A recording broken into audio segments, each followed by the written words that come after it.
Mazmur 34 ayat 19. Tuhan itu dekat. Atau terjemahan aslinya bilang Tuhan itu sangat peduli kepada orang-orang yang patah hati.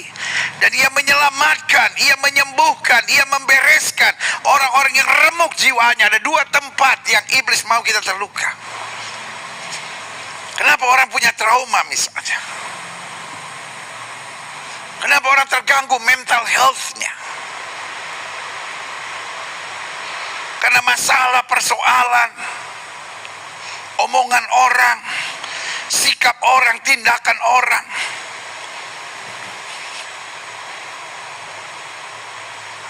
Melukai. Dan orang yang terluka gak selamanya sadar. Karena iblis licik. Iblis gak mau kita pikir bahwa kita terluka. Dan kalau hari ini saya mau tanya sama saudara, siapa yang terluka? Semua gak akan ada yang angkat tangan.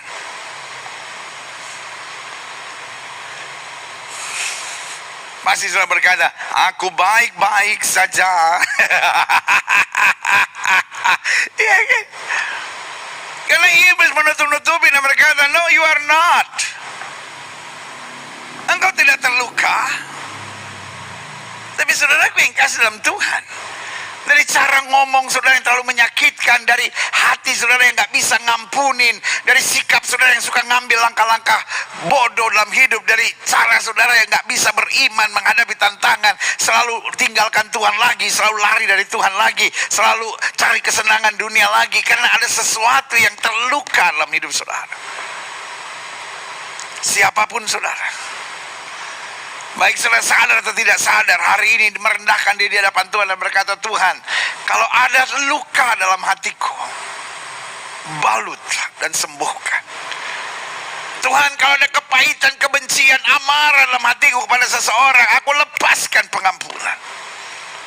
Saudaraku, kesetiaan Tuhan saya bukan hanya terbukti ketika Dia mengerjakan mujizat, tapi kesetiaan Tuhan saya juga terbukti ketika saya yang dalam peperangan rohani terluka, baik di jiwa saya maupun di hati saya, sehingga saya gak bisa sabar, saya gak bisa mengampuni, saya mudah marah, saya mudah terpancing emosi.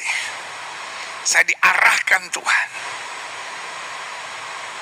untuk disembuhkan di jiwanya, disembuhkan di hatinya, supaya saya bisa tenang, bisa sabar, bisa bersyukur, dan bisa hidup dalam damai sejahtera. Haleluya.